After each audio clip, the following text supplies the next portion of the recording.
Hello again, this is Captain John with another one of my video tips of the week. In today's video tip, I'm going to show you a technique you can use when docking in areas where you have a strong off-the-dock wind or current.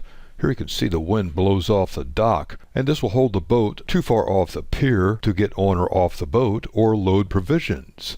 You can use a short line called a breast line to help pull the boat in to board or deboard or load provisions. Take a short length of line and attach it to a cleat near the beam. Attach the other end to a pier cleat as shown.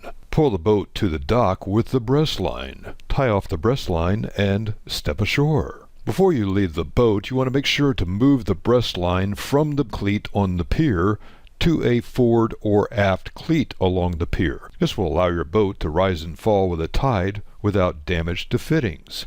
When you are ready to board the boat again, pull the boat in with the breast line and tie it off to a dock cleat as shown. Board the boat and then ease the breast line to allow the other docking lines to take the strain. Move the breast line from your beam cleat to a cleat forward or aft. This will allow your boat to rise and fall with the tide without damage to deck fittings. Use these easy sailing tips to keep your small sailboat and sailing crew safe and sound on the waters of the world. This is Captain John, and this has been another one of my video tips of the week.